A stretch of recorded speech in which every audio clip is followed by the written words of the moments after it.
Le soleil de midi baignait les rues de Paris d'une lumière dorée, faisant scintiller les vitrines des boutiques de luxe qui bordaient l'avenue Montaigne.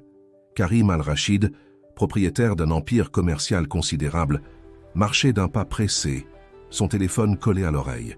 Son fils de 7 ans, Yazid, trottinait à ses côtés, essayant tant bien que mal de suivre le rythme effréné de son père. « Les chiffres du dernier trimestre sont inacceptables », déclarait-il avec fermeté dans son téléphone. « Je veux une réunion d'urgence avec le conseil d'administration dès demain matin. » Yazid regardait les pigeons qui se rassemblaient autour d'une vieille dame assise sur un banc, émiettant du pain avec des gestes lents et mesurés. Ses yeux d'enfant brillaient de curiosité, contrastant avec l'expression sévère de son père qui continuait sa conversation d'affaires. « Papa, regarde les oiseaux !» s'exclama Yazid, tirant sur la manche du costume impeccable de son père. Karim fit un geste de la main, signifiant à son fils d'attendre. « Oui, envoyez-moi les rapports maintenant. Je les examinerai ce soir. » Il raccrocha enfin, poussant un long soupir d'exaspération. La fortune de Karim s'était construite sur des années de travail acharné et de décisions stratégiques. À 42 ans, il était devenu l'un des hommes d'affaires les plus influents de France. Mais cette réussite avait un prix. Depuis le départ de sa femme 3 ans auparavant, il s'était encore plus investi dans son travail, laissant peu de place aux moments de tendresse avec son fils. Soudain, Yazid aperçut un petit chat de l'autre côté de la rue. Sans réfléchir, l'enfant s'élança vers la chaussée. Karim, toujours plongé dans ses pensées, ne réagit pas immédiatement. Une voiture approchait. C'est alors qu'une silhouette surgit de nulle part. Une vieille dame, celle-là même qui nourrissait les pigeons quelques instants plus tôt, s'élança avec une vivacité surprenante et attrapa Yazid par le bras, le ramenant sur le trottoir juste à temps. La voiture passa dans un vrombissement, son conducteur klaxonnant avec colère. Le cœur de Karim s'arrêta pendant une fraction de seconde. Il se précipita vers son fils, le serrant dans ses bras avec une force qui traduisait toute sa peur rétrospective. « Yazid ! Mon Dieu, Yazid !» Il tremblait presque, réalisant à quel point il avait été proche de perdre ce qu'il avait de plus précieux. La vieille dame se tenait là, discrètement, ses vêtements usés contrastant avec l'élégance de l'avenue. Ses yeux, d'un bleu délavé, brillaient d'une intelligence qui semblait transcender sa condition apparente. « Madame, comment vous remercier ?» balbutia Karim, sortant son portefeuille d'une main tremblante. « Vous avez sauvé mon fils. » La vieille dame secoua doucement la tête, un sourire énigmatique aux lèvres. « Je ne veux pas de votre argent, monsieur Al-Rachid. » Karim fut surpris qu'elle connaisse son nom, mais avant qu'il ne puisse poser la moindre question, elle poursuivit. « Je m'appelle Marguerite Dupont. J'ai connu votre maison, il y a longtemps. Ma fille, Sophie, y travaillait. » Ces mots frappèrent Karim comme un coup de tonnerre. Sophie Dupont. Ce nom réveillait des souvenirs enfouis, des images d'une jeune femme efficace et discrète qui avait travaillé comme assistante dans sa demeure pendant près de 2 ans, avant de disparaître soudainement. « Sophie ?» répéta-t-il, cherchant dans sa mémoire. « Mais pourquoi êtes-vous dans la rue? Que s'est-il passé ?»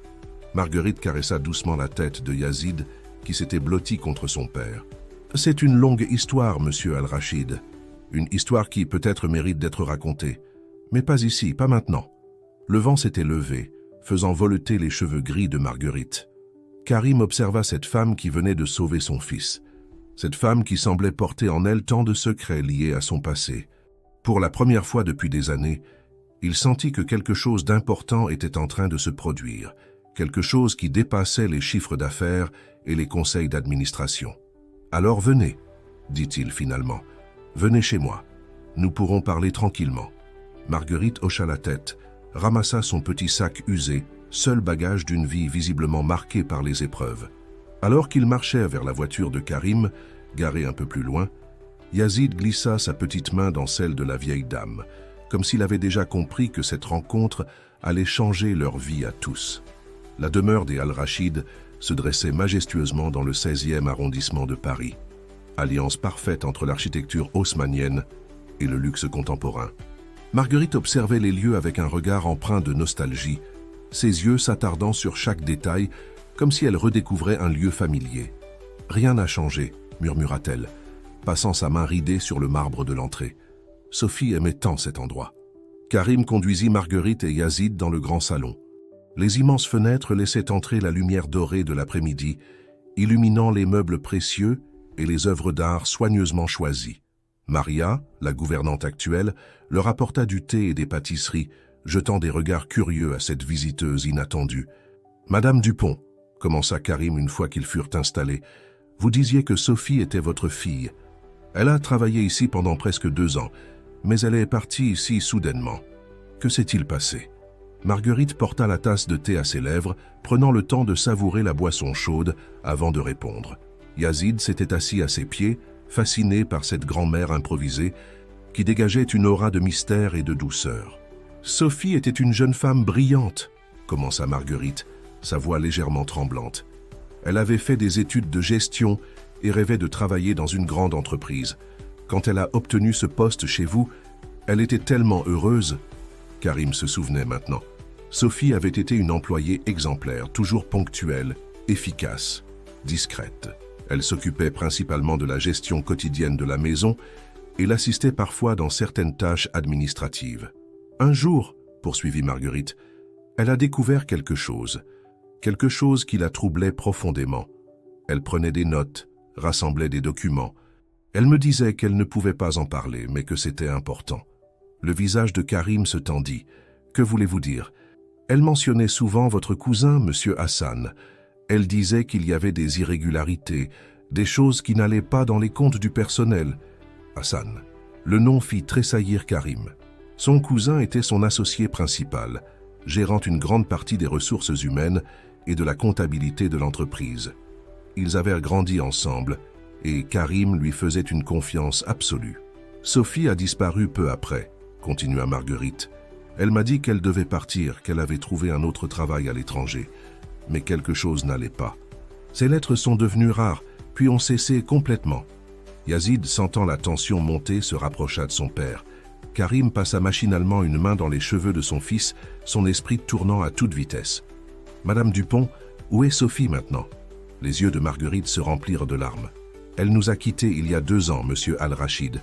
Une maladie soudaine. Mais avant de partir, elle m'a laissé quelque chose. Des documents, des notes, tout ce qu'elle avait découvert ici. Je les ai gardés précieusement, sans savoir quoi en faire. » Le silence tomba dans le grand salon. Dehors, le soleil commençait à décliner, projetant des ombres allongées sur les murs. Karim regardait cette femme âgée qui, quelques heures plus tôt, mendiait dans la rue et qui maintenant semblait détenir les clés d'un mystère concernant sa propre entreprise. « Pourquoi ne pas être venu me voir plus tôt ?» demanda-t-il doucement. Marguerite eut un sourire triste. La peur peut-être. Et puis, comment une vieille femme sans ressources aurait-elle pu approcher quelqu'un comme vous? Le destin a choisi son moment, il semblerait. Karim se leva et s'approcha de la fenêtre. Les derniers rayons du soleil illuminaient Paris, donnant à la ville une teinte dorée. Il pensait à Sophie, à son cousin Hassan, aux possibles secrets qui dormaient dans les documents de Marguerite. Mais surtout, il pensait à cette femme âgée qui avait sauvé son fils et qui peut-être allait l'aider à sauver son entreprise d'une menace qu'il n'avait jamais soupçonnée. « Madame Dupont, dit-il en se retournant, je voudrais vous faire une proposition. Restez ici, dans cette maison. Nous avons plusieurs chambres d'amis et Yazid semble déjà vous avoir adopté. » Le petit garçon sourit largement, confirmant les paroles de son père. « Et vos documents? J'aimerais les voir. Si Sophie a découvert quelque chose d'important, nous devons comprendre de quoi il s'agit. » Marguerite hocha lentement la tête, ses yeux brillants d'une lueur nouvelle. « Peut-être que c'est pour cela que nos chemins se sont croisés aujourd'hui, monsieur Al-Rachid. Peut-être que le moment est venu de faire la lumière sur le passé. » 1 semaine s'était écoulée depuis l'arrivée de Marguerite dans la demeure des Al-Rachid. La vieille dame s'était installée dans une chambre confortable, au 1er étage, avec vue sur le jardin. Sa présence avait déjà commencé à transformer l'atmosphère de la maison, autrefois si froide et protocolaire. « Grand-mère Margot !» La voix joyeuse de Yazid résonnait dans les couloirs alors qu'il courait vers elle, brandissant un dessin. C'était ainsi qu'il avait commencé à l'appeler naturellement, comme si ce lien avait toujours existé. Marguerite sourit, acceptant le dessin coloré. « C'est magnifique, mon petit. Tu as un vrai talent d'artiste. » Karim, qui passait dans le couloir, s'arrêta pour observer la scène. Il était touché par la relation qui s'était développée entre son fils et Marguerite. Depuis le départ de sa femme, Yasmine, partie vivre à Dubaï avec un homme d'affaires, Yazid n'avait jamais montré autant d'enthousiasme et de joie. « Madame Dupont, » appela doucement Karim, « pourrions-nous parler des documents maintenant ?» Marguerite hocha la tête, caressant une dernière fois les cheveux de Yazid avant de se lever. « Maria, pourriez-vous emmener Yazid au parc? Je crois qu'il est l'heure de sa promenade. » Dans le bureau de Karim, une pièce austère au mur couvert de bibliothèque, Marguerite sortit de son sac une vieille enveloppe en craft. « Sophie gardait tout ici, » expliqua-t-elle en déposant l'enveloppe sur le bureau massif. Karim commença à examiner les documents. Il y avait des copies de fiches de paie, des relevés bancaires, des notes manuscrites. Au premier abord, tout semblait normal, mais en regardant de plus près, « Ces versements », murmura-t-il, fronçant les sourcils. « Ils ne correspondent pas au salaire déclaré. » Marguerite acquiesça. Sophie avait remarqué des anomalies dans la comptabilité du personnel, des employés fantômes, des primes inexpliquées. « Hassan supervise tous ces aspects, » dit Karim, plus pour lui-même que pour Marguerite. Il a toujours insisté pour gérer personnellement les ressources humaines. Il continua à feuilleter les documents, son inquiétude grandissant à chaque page. Sophie avait méticuleusement noté chaque irrégularité, chaque incohérence. Elle avait même dressé une liste de noms d'employés qui n'existaient que sur le papier, mais qui recevaient des salaires conséquents. « Votre fille était très méthodique, » remarqua Karim avec admiration. « Elle tenait ça de son père, » répondit doucement Marguerite. « Il était expert comptable. » Il lui avait appris à repérer les anomalies dans les chiffres. Soudain, Karim tomba sur une série de photos. Elle montrait Hassan en compagnie d'hommes que Karim ne connaissait pas, dans des endroits discrets de Paris. Sur l'une d'elles, on pouvait clairement voir un échange d'enveloppes. « Sophie les suivait » demanda Karim stupéfait. Elle voulait comprendre. Elle disait que ces hommes étaient liés aux employés fantômes, qu'ils servaient d'intermédiaires pour détourner l'argent. Karim se leva et commença à faire les 100 pas dans son bureau. Son cousin, l'homme en qui il avait placé toute sa confiance, aurait orchestré un système de détournement de fonds. C'était presque inconcevable. « Et il y a autre chose », dit Marguerite en sortant un petit carnet de l'enveloppe. « Le journal de Sophie. Elle y notait toutes ses observations, ses doutes, ses peurs aussi. » Karim prit le carnet avec précaution, comme s'il s'agissait d'une relique précieuse. Les pages étaient couvertes d'une écriture fine et régulière. Sophie y décrivait en détail le système mis en place par Hassan, création d'employés fictifs, falsification de documents, réseau de complices pour récupérer l'argent. « Pourquoi n'est-elle pas venue me voir directement ?» demanda Karim, la voix nouée par l'émotion. Marguerite hésita un instant. Elle avait peur, elle avait surpris une conversation. Hassan parlait de faire taire quelqu'un qui posait trop de questions. C'est après ça qu'elle a décidé de partir. Un frisson parcourut l'échine de Karim. Il repensa à toutes ces années où Hassan avait géré les aspects financiers de l'entreprise, à sa propre négligence, trop occupé par les grands contrats et les relations publiques pour voir ce qui se passait sous son nez. « Il nous faut plus de preuves, » dit-il finalement, « des preuves récentes qui montrent que ces pratiques continuent. » Sophie gardait aussi une clé USB, révéla Marguerite. Elle contient des copies de fichiers de l'entreprise, des tableaux Excel, des emails. Je n'ai jamais osé y regarder. Karim prit la clé USB que lui tendait Marguerite. « Nous devons agir avec prudence. Si Hassan soupçonne quelque chose, je comprends, » acquiesça Marguerite. Sophie aurait voulu que justice soit faite, mais pas au prix de mettre d'autres personnes en danger. À cet instant, des rires d'enfants résonnèrent dans le jardin. Karim s'approcha de la fenêtre et vit Yazid qui jouait avec Maria. La vue de son fils insouciant lui rappela ce qui était vraiment important. La vérité, l'intégrité, l'exemple qu'il voulait donner. « Nous allons faire les choses dans l'ordre, » déclara-t-il. « D'abord, vérifier ces informations, puis rassembler des preuves solides. Et ensuite... » « Et ensuite ?»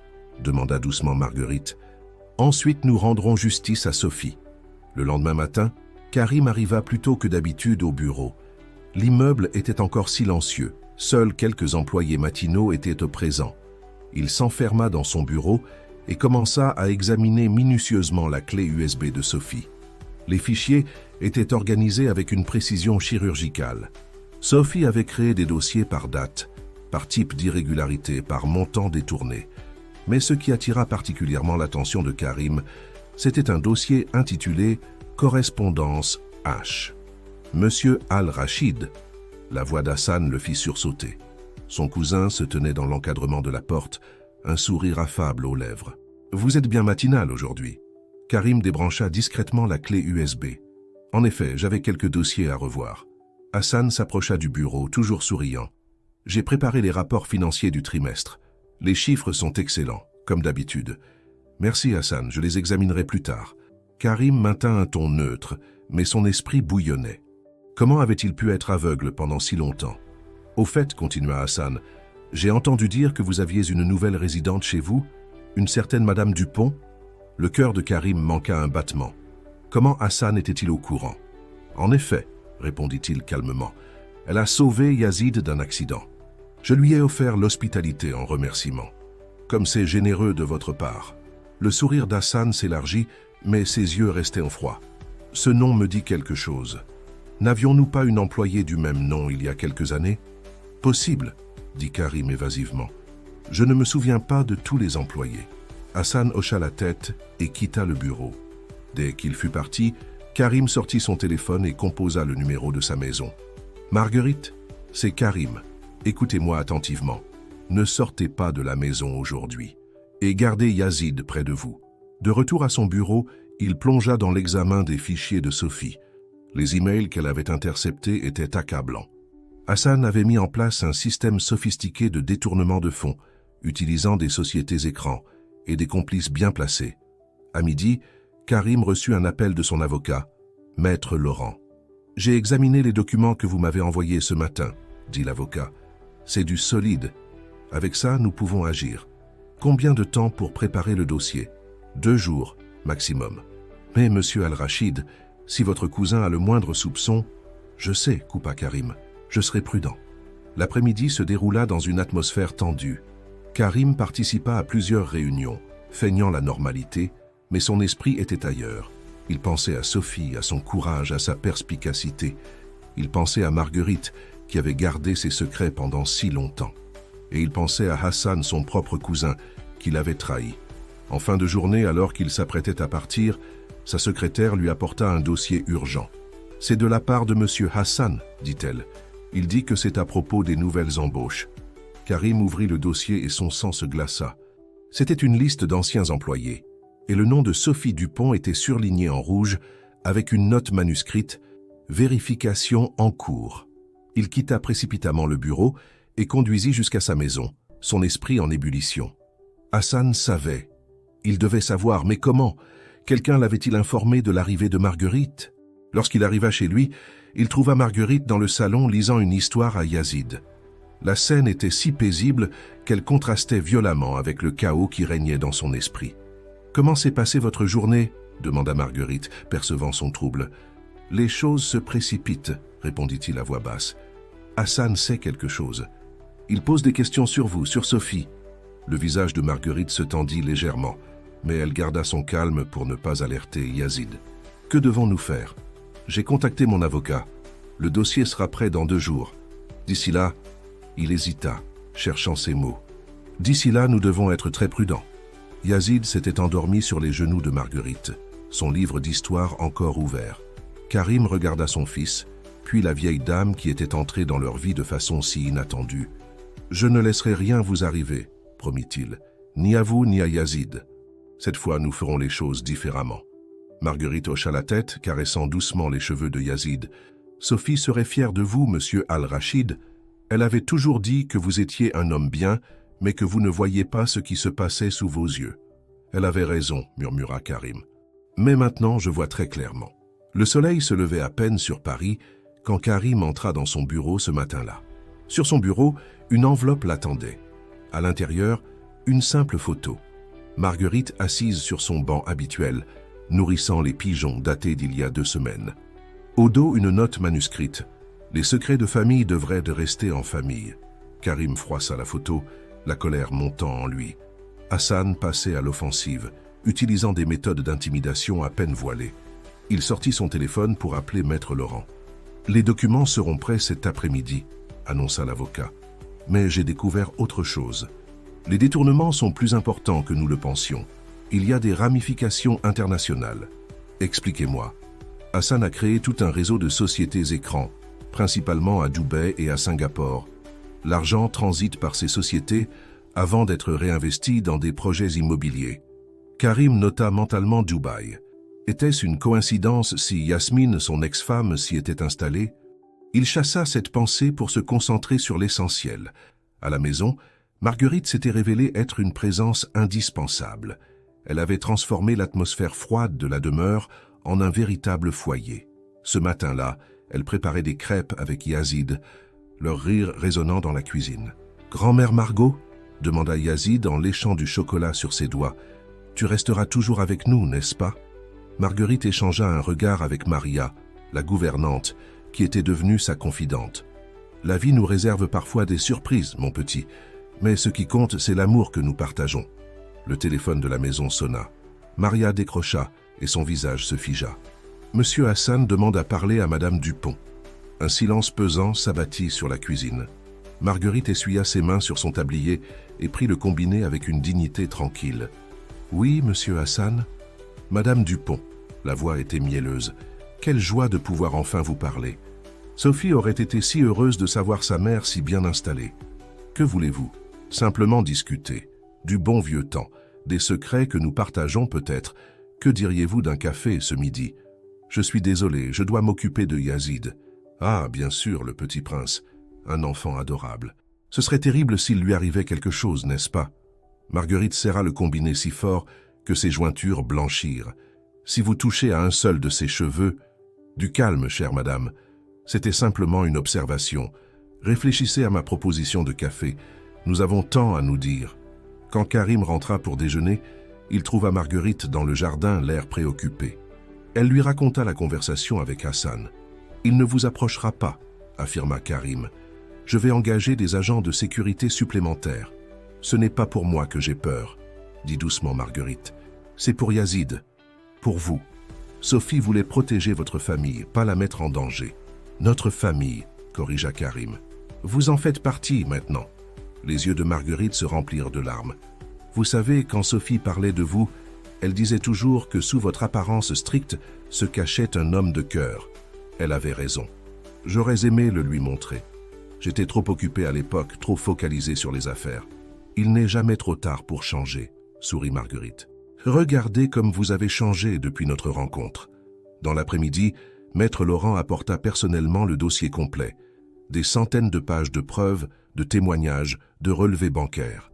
Tout était là, documenté, irréfutable. Nous pouvons agir dès demain, dit l'avocat. La police financière est prête à intervenir. Karim examina le dossier, pensif.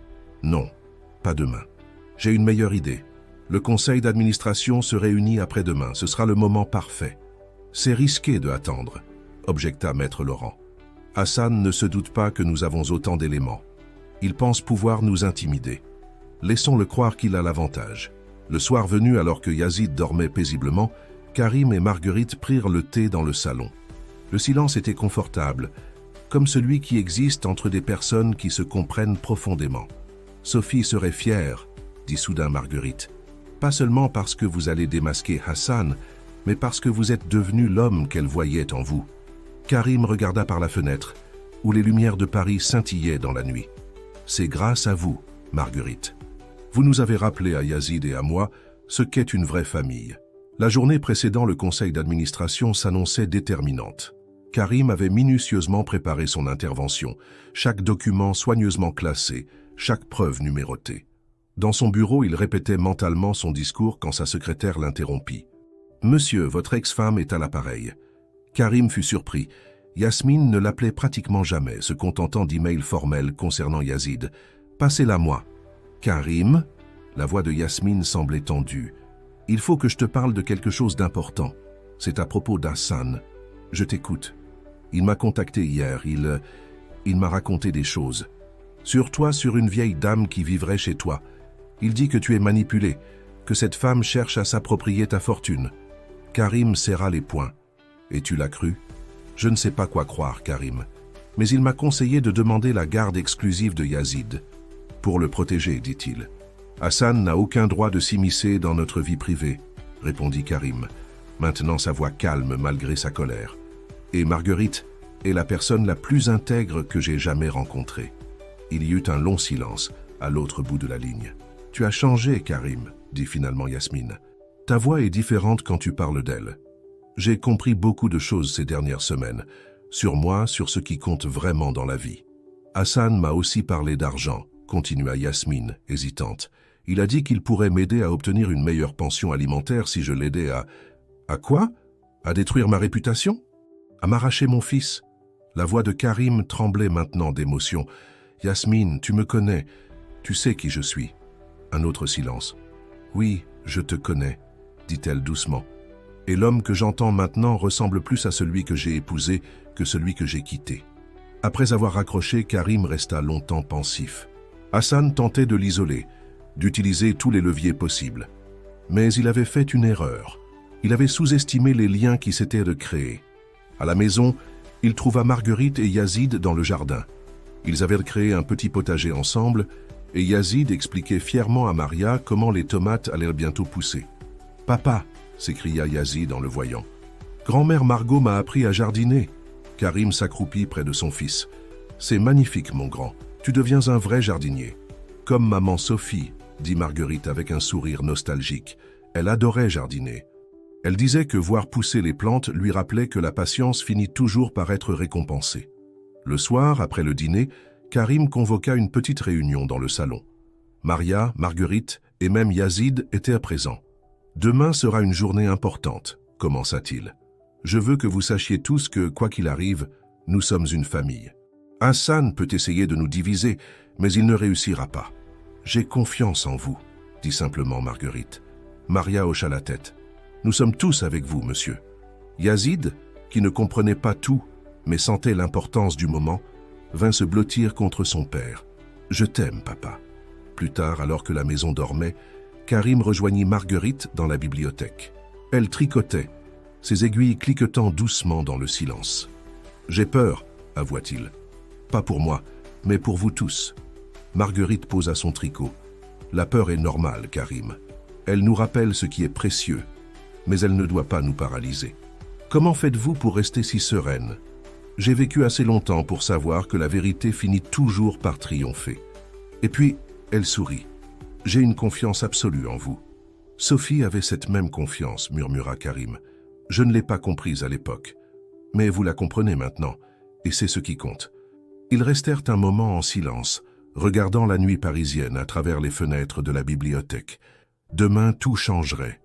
Mais ce soir, dans cette pièce paisible, ils savourèrent la force tranquille de leur unité retrouvée. L'aube se levait sur Paris quand Karim termina de nouer sa cravate. Dans le miroir, il observa son reflet, notant les petites rides qui s'étaient creusées au coin de ses yeux ces dernières semaines. Des rides d'inquiétude, mais aussi de sourire. Il souriait plus souvent maintenant. « Vous êtes prêt ?» demanda Marguerite, apparaissant dans l'encadrement de la porte. « Physiquement, oui, mentalement. » Il laissa sa phrase en suspens. Sophie disait toujours que le plus dur n'était pas de découvrir la vérité, mais d'avoir le courage de la révéler, dit doucement Marguerite. Le petit déjeuner ce matin-là fut particulier. Maria avait préparé les viennoiseries préférées de tout le monde, et même Yazid, d'habitude si bavard, semblait percevoir l'importance du moment. « Papa, dit-il soudain, tu vas gagner contre le méchant monsieur ?» Karim échangea un regard avec Marguerite. « Ce n'est pas une question de gagner ou de perdre, mon fils. C'est une question de faire ce qui est juste. » En arrivant au siège de l'entreprise, Karim fut accueilli par Maître Laurent. « Tous les documents sont prêts, » murmura l'avocat. « La police financière est en stand-by. » La salle du conseil était imposante, avec ses boiseries anciennes et sa longue table en acajou. Les membres du conseil arrivaient un à un, échangeant des salutations polies. Hassan fut l'un des derniers à entrer, affichant son habituel sourire confiant. « Cher cousin, » dit-il en s'approchant de Karim, « j'espère que ta protégée va bien. »« Parfaitement bien, » répondit Karim avec un calme glacial. « Elle te passe le bonjour. » La réunion commença par les points habituels de l'ordre du jour. Rapport financier, perspective de croissance, nouveaux projets. Hassan présenta ses chiffres avec son assurance coutumière, vantant les excellents résultats de l'entreprise. Puis vint le moment que Karim attendait. « Messieurs, mesdames, » commença-t-il en se levant. « Avant de conclure cette réunion, j'ai une question importante à soulever concernant la gestion de nos ressources humaines. » Hassan se raidit imperceptiblement dans son fauteuil. « Depuis plusieurs années, poursuivit Karim, notre entreprise a connu une croissance remarquable, mais cette croissance cache une réalité plus sombre. » Il fit signe à son assistante qui distribua des dossiers à chaque membre du conseil. Ce que vous avez devant vous est le résultat d'une enquête approfondie. Elle révèle un système sophistiqué de détournement de fonds, mis en place et géré par notre directeur des ressources humaines, Hassan Al-Rachid. Un murmure parcourut l'assemblée. Hassan se leva brusquement. « C'est ridicule, ces accusations sont infondées. » « Vraiment ?» Karim projeta sur l'écran les documents trouvés par Sophie. « Ces preuves ont été rassemblées il y a 3 ans par une employée consciencieuse, Sophie Dupont. Elle a découvert un réseau d'employés fantômes, des sociétés écrans, des virements suspects. Et où est cette mystérieuse employée ?» ricana Hassan. « Pourquoi n'est-elle pas là pour défendre ses accusations ?»« Sophie n'est plus parmi nous, » répondit Karim avec émotion. Mais sa mère, Marguerite Dupont, a précieusement conservé tous les documents. Les mêmes documents qui prouvent que tu as détourné près de 20 millions d'euros ces 5 dernières années. Le visage d'Hassan se décomposa. « Tu mêles cette vieille mendiante à nos affaires ? Elle t'a manipulé, Karim, elle veut notre argent ?» « Non, Hassan. La seule personne qui a manipulé qui que ce soit ici, c'est toi. » Karim projeta de nouveaux documents. « Voici les relevés bancaires de tes sociétés à Dubaï et Singapour. Les transferts correspondent exactement aux sommes détournées. » Le conseil d'administration était maintenant en effervescence. Certains membres feuilletaient frénétiquement les dossiers, d'autres chuchotaient entre eux.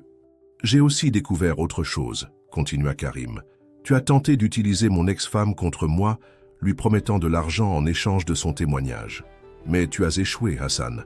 Yasmine m'a tout dit. » Hassan, livide, regardait autour de lui comme un animal traqué. « Ce sont des mensonges, des fabrications. Je demande une enquête indépendante. » « Elle est déjà en cours, » intervint Maître Laurent. « La brigade financière a tous les documents en sa possession. » C'est à ce moment qu'Hassan commit son erreur fatale. « Cette maudite Sophie !» cracha-t-il. « Si elle n'avait pas été si curieuse. » Un silence de mort tomba sur la salle. Hassan venait implicitement d'avouer qu'il connaissait Sophie et ses découvertes. « Merci, Hassan, » dit doucement Karim. « Tu viens de confirmer tout ce que nous avancions. » Les événements s'enchaînèrent rapidement après cela. Les membres du conseil votèrent à l'unanimité la suspension immédiate d'Hassan. La police financière prévenue attendait déjà dans le hall. Mais avant qu'Hassan ne soit escorté hors de la salle, Karim s'approcha de son cousin. « Une dernière chose, Hassan. Marguerite m'a demandé de te dire quelque chose. La vérité finit toujours par triompher. » Le soir même, la maison des Al-Rachid était inhabituellement animée. Maria avait préparé un festin pour célébrer la victoire de la vérité, et l'odeur des plats traditionnels embaumait toute la demeure.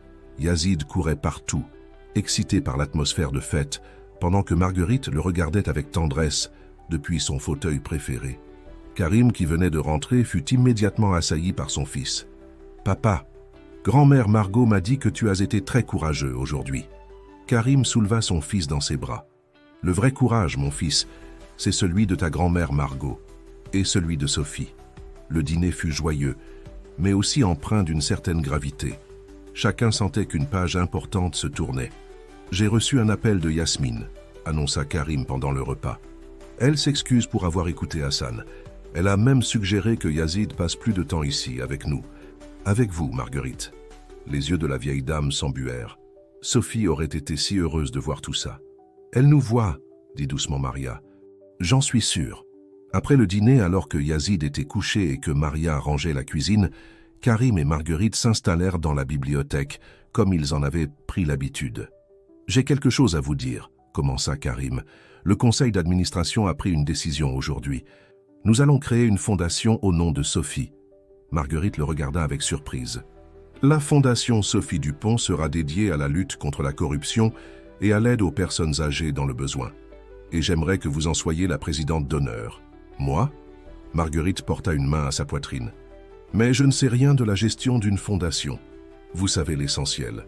Reconnaître le bien du mal et avoir le courage d'agir.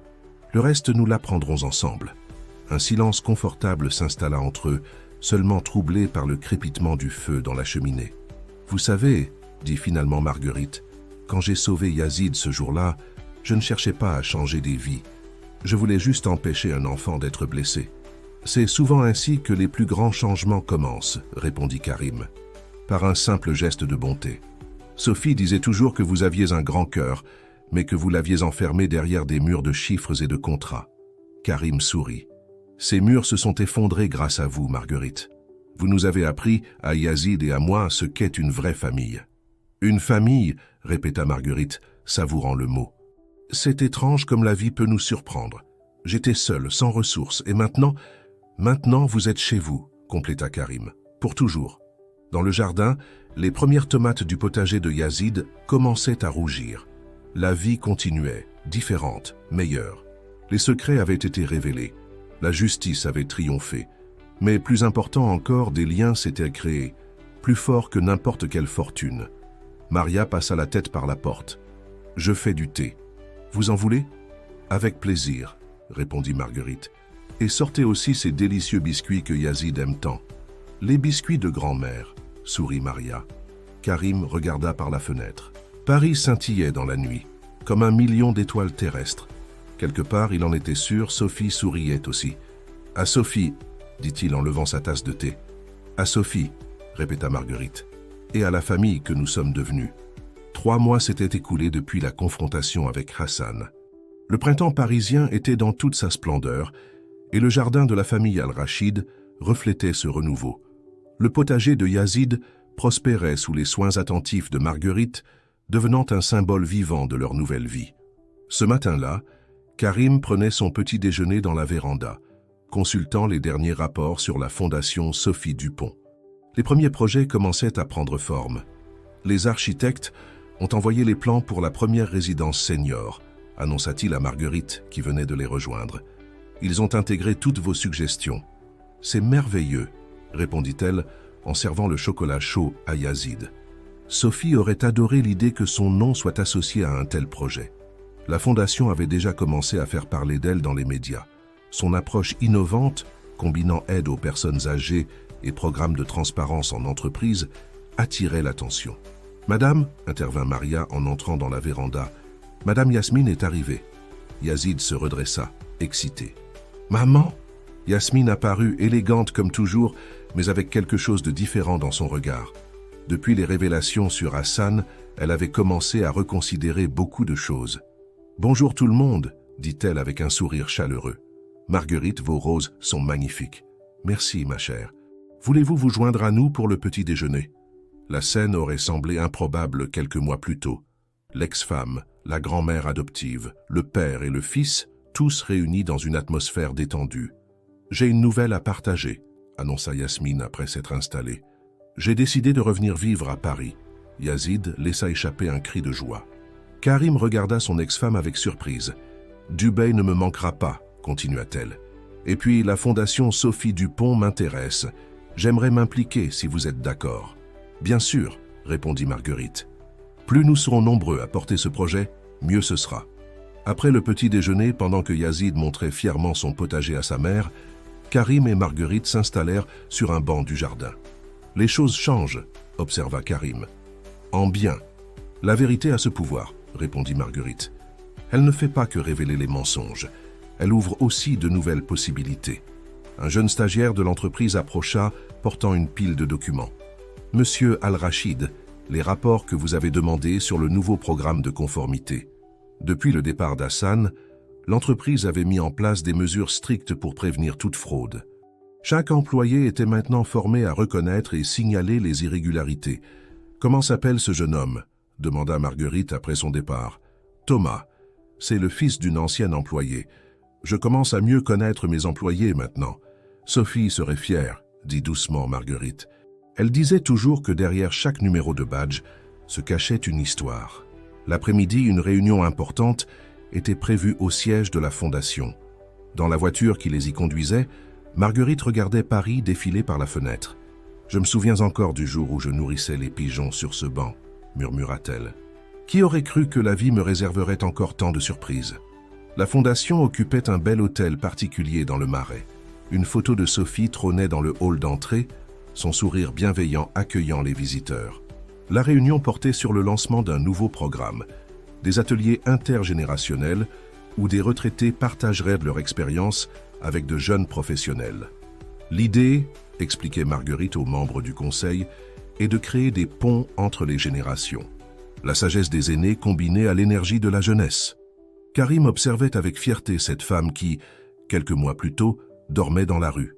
Son intelligence naturelle et sa compassion faisaient d'elle une présidente d'honneur respectée et appréciée. En fin de journée, alors qu'ils rentraient à la maison, Yazid les attendait avec impatience. « Grand-mère Margot, papa, regardez !» Ma première tomate est mûre. La petite tomate rouge brillait comme un joyau dans la main de l'enfant. « Elle est parfaite, » dit Marguerite en la prenant délicatement. « Nous la partagerons tous ensemble au dîner. »« Comme une vraie famille, » ajouta Yazid avec un grand sourire.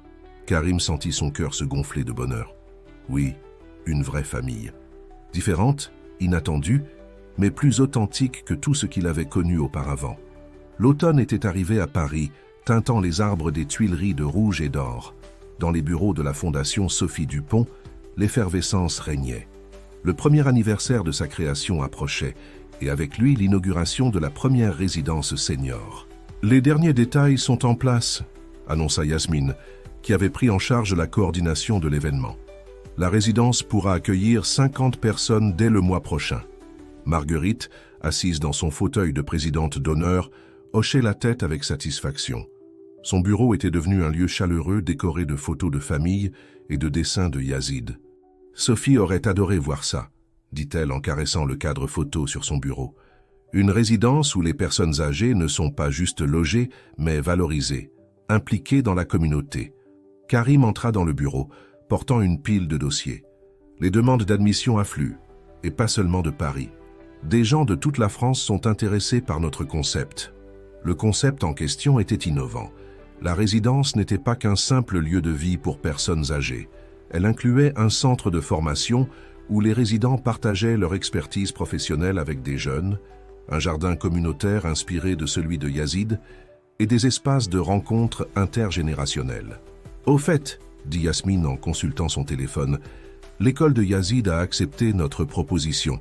Les enfants viendront 2 fois par semaine pour le programme de lecture avec les résidents. » Cette idée était venue de Yazid lui-même, inspiré par les moments passés à écouter les histoires de Marguerite.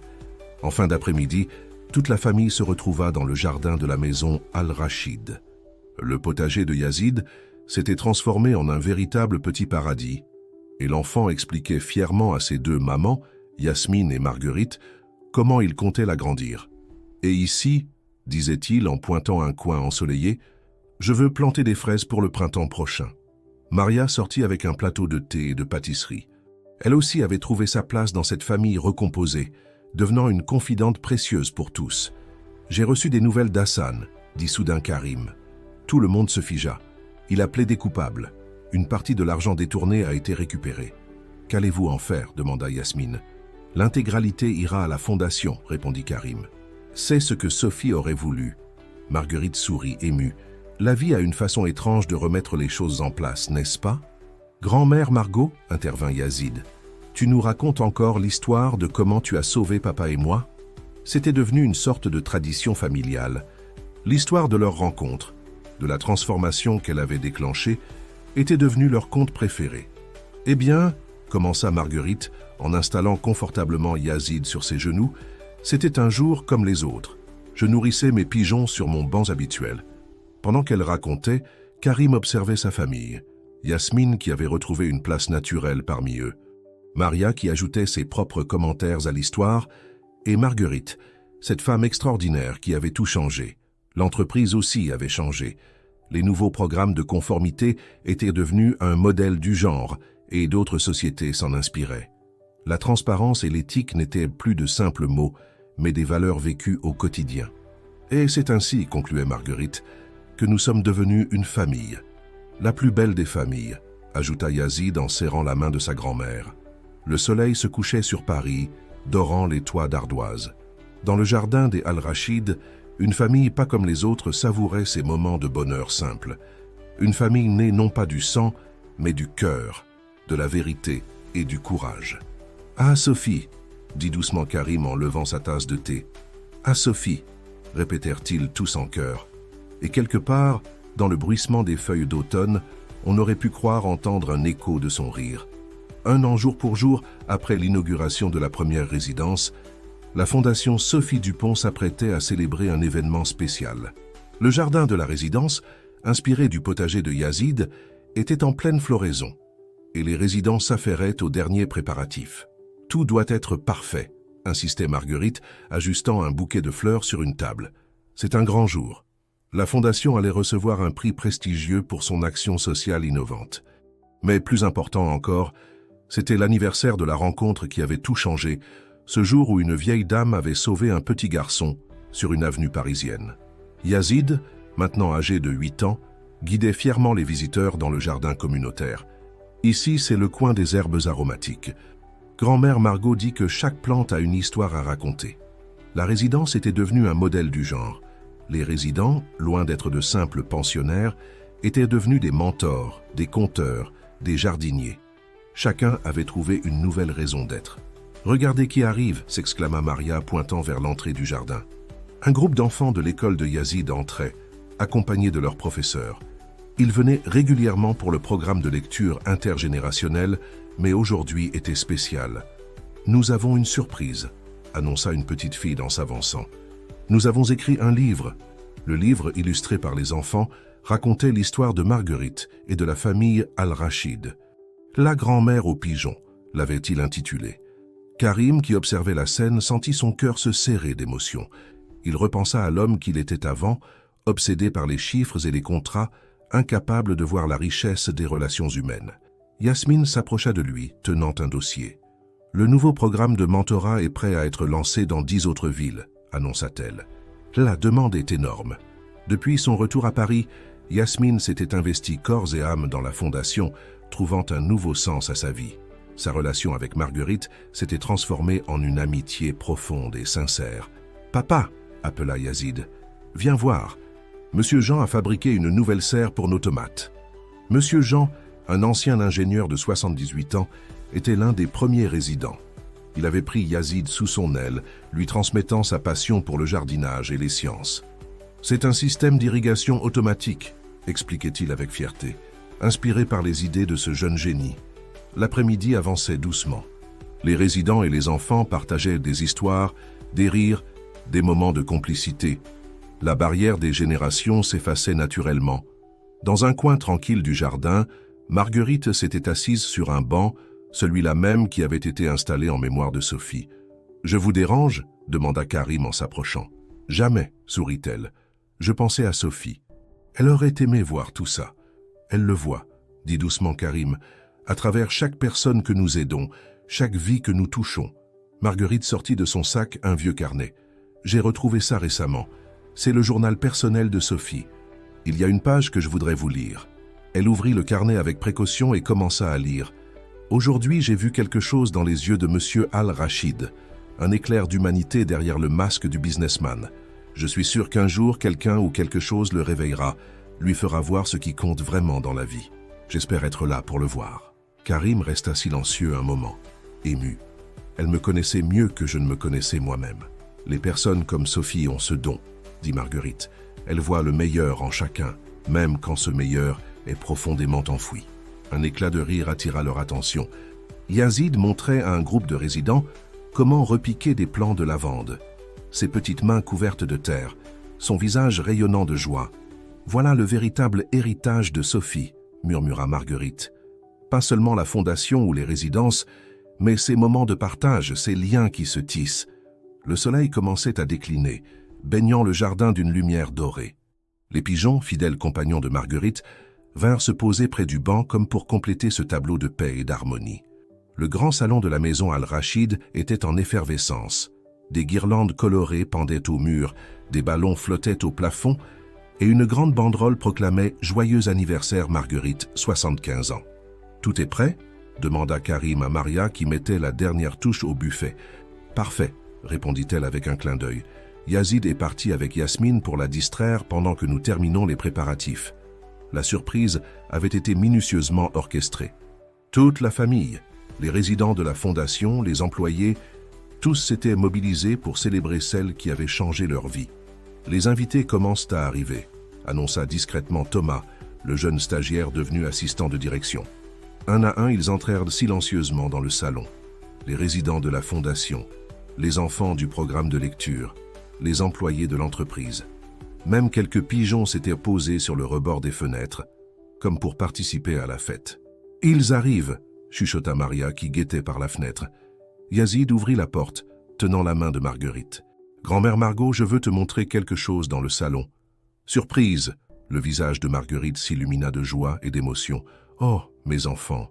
Karim s'avança, portant un gâteau magnifique décoré de fleurs en sucre. « Joyeux anniversaire, Marguerite !» La fête battait son plein. Les histoires et les rires se mêlaient, les générations se confondaient. Monsieur Jean présentait fièrement les dernières innovations du jardin communautaire, pendant que les enfants récitaient des poèmes qu'ils avaient écrits pour leur grand-mère. « J'ai quelque chose à annoncer », dit Karim en demandant l'attention de tous. « La Fondation Sophie Dupont va s'étendre à l'international. Nous allons ouvrir notre première résidence à Dubaï, en partenariat avec Yasmine. » Des applaudissements éclatèrent. Yasmine, émue, serra la main de Marguerite. « C'est grâce à vous, vous savez, vous nous avez appris à voir au-delà des apparences, à croire en la bonté. » Yazid s'approcha portant un grand album photo. « Grand-mère Margot, c'est notre cadeau.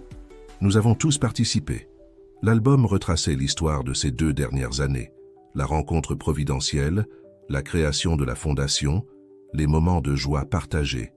La dernière page était différente. C'était une lettre, écrite de la main de Sophie, que Marguerite n'avait jamais vue auparavant. « Chère maman », lut-elle à voix haute, les larmes aux yeux. « Si tu lis ces mots, c'est que la vérité a enfin éclaté. Je savais que tu serais celle qui accomplirait ce que je n'ai pas pu finir.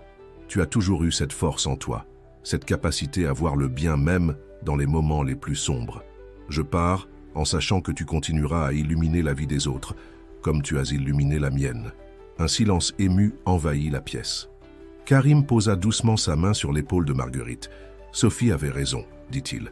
Vous avez illuminé nos vies. Vous avez transformé une simple entreprise en une famille, un jardin en un lieu de partage, une résidence en un foyer. » Yazid grimpa sur les genoux de sa grand-mère. « Et tu sais quoi? Mes tomates ont gagné le premier prix au concours de l'école. » Les rires reprirent, la musique recommença à jouer. La vie continuait, plus riche, plus belle qu'avant. Plus tard, dans la soirée, alors que la fête touchait à sa fin, Marguerite s'approcha de la fenêtre. Les lumières de Paris scintillaient dans la nuit comme autant d'étoiles terrestres. « À quoi pensez-vous » demanda Karim en la rejoignant. « Je pense à ce banc, à ces pigeons, à ce jour où tout a changé. La vie est étrange, n'est-ce pas? Parfois, il suffit d'un geste, d'une rencontre. D'une grand-mère aux pigeons, compléta Karim avec un sourire. D'une famille qui se crée, ajouta Yasmine. D'un jardin qui grandit, renchérit Yazid. Ils restèrent là, ensemble, regardant la ville endormie. Leur histoire n'était pas ordinaire, mais elle était la leur. Une histoire de courage, de vérité, de rédemption. Une histoire qui continuait à s'écrire, jour après jour, dans les rires des enfants, dans les histoires des anciens, dans les fleurs du jardin. Et quelque part, dans le bruissement du vent, dans le roucoulement des pigeons, dans la lumière douce du soir, l'esprit de Sophie souriait, sachant que son rêve d'un monde plus juste, plus humain, plus vrai, continuait à vivre à travers eux tous. « À la famille » dit Marguerite en levant son verre. « À la famille » répondirent-ils en chœur. Et dans ce mot résonnait tout ce qu'ils étaient devenus. Une constellation d'âmes unies par le destin, l'amour et la vérité.